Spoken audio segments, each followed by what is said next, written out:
Well, from an offensive standpoint, red zone and turnovers are the area that has been most frustrating, and um, the kids have practiced really hard. We've had really 2 good weeks in a row of practice and preparation, and but that would be the most frustrating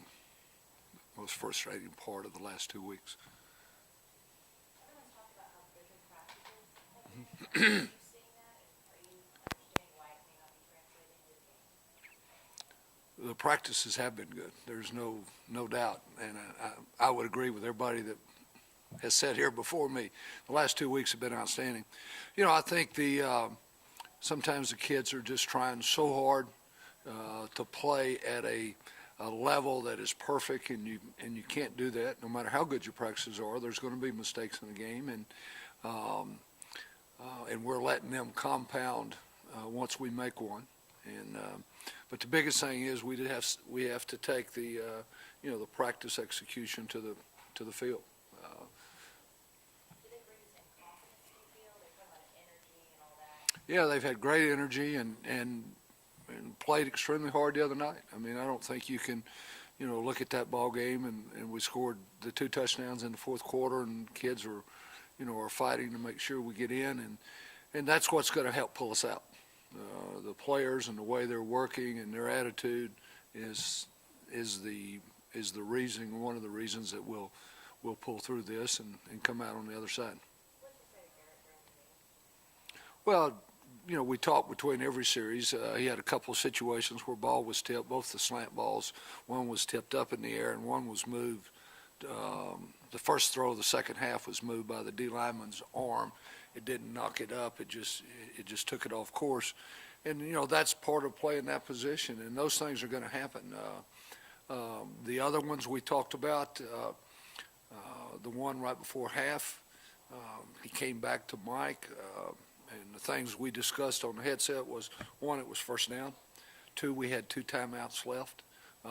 Mike did have a step on the safety, and the ball placement. It wasn't the decision as much. It was the placement of the ball, where the ball had to be thrown out front, where Mike makes a play where he's laying out for the ball. So those are the kind of things we talk about at the end of every series, whether or not it's been successful or we moved it 2 or 3 first downs and kicked, and we always go back through the series. What did you see on this play, et cetera? Coach, can you talk about your perspective? Because it would be a little strange since you're up in the press box and you don't see the quarterback. You're not face to face with him. Can you talk about the process of when things are going really badly? Can you sometimes hear something in their voice that might tell you maybe we should go for a change here? Or how do you? Absolutely. After 38 years, it's really no different than talking on the phone. If somebody calls you with bad news, usually you can tell it's bad news before they ever tell you what it is, just by the tone of the voice. And so I can hear certain things, but I'm not hearing any panic or frustration. So we did talk about, Mac and I did talk about, in the fourth quarter about giving Case a shot. And in fact, we had Case get up, and he wasn't ready when we got the ball back. And once we had the drive started, we felt like that, the best thing was to let Garrett finish the drive, which that drive ended up in a touchdown, and we didn't get the ball back. Coach, how do you feel Garrett's handling what's going on right now? It's a tough situation Sure. for anybody to be in. Sure. He's the quarterback. Sure. Is he handling it any different than when you've seen maybe young quarterbacks in Texas go through a tough stretch? Well, I've seen them all go through it. From Mage to Chris to Vince to Colt. I've seen them all, go through periods of this, and it's not a fun time. And it's one of the things that we talk about during recruiting. Being a quarterback at Texas is there's some awful good things about it, and there's some awful tough things about it. And recruits never understand exactly what you're talking about until they live it. And the things we talk about is that you just have to keep working. Who are you going to sanction? That's one of the things I talk to the quarterback about is, what opinions are you going to sanction? Because everybody has one. And so you need to be selective about, what opinions you sanction. Do you find yourself ever saying, though, head up, or do you have to? Do you see Garrett handling it? Oh, See yeah, part of yeah. himself? Yeah, I mean, I say that, and all those things that, you would think that we talk after Sunday's film session. I always keep Garrett, as I did Colt and all the other ones. I always keep them and talk about more specific things. And a lot of times it's not just football. It's attitude, it's handling good, it's handling bad, it's handling the media, those kind of things. So, there's a lot of things that we always visit about after the film session on Sunday. Coach, I think a lot of people were surprised that after the fifth interception that change wasn't made then in the third quarter. How much of not replacing Garrett then was about not, opening up the idea that there could be a quarterback debate? Or, I mean, what was the process at that point in your mind?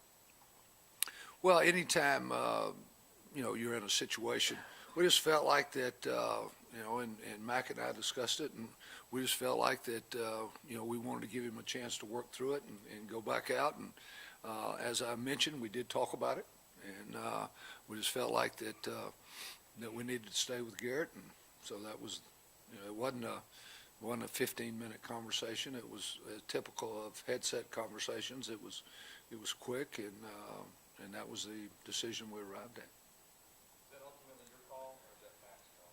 Well, personnel is always the head coach's ultimate decision, but he relies heavily on the coordinators and the position coaches at every position. Can you tell us a little bit about Dominic Jones? What kind of player?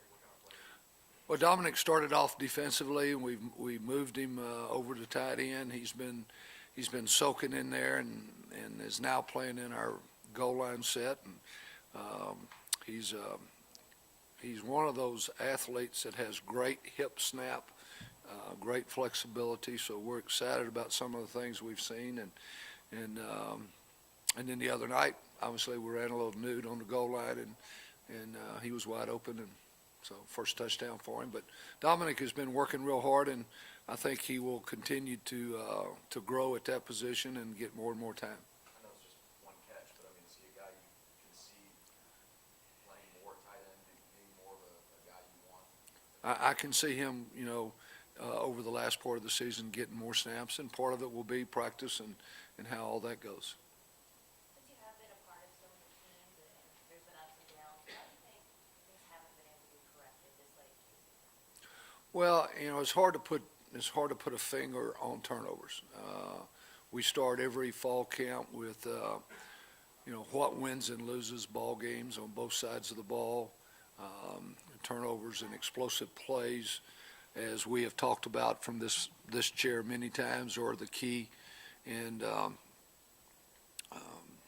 getting them on defense and preventing them on offense. And so, from an offensive standpoint, that is an area that we've got to do a better job of, and along with third down, staying on the field, and red zone. Those are the areas. But turnovers are the things that is easiest to point to. Coach, can you talk about the running game? Obviously, this was a game where the stats at least spoke to K-State can be run on, things like that.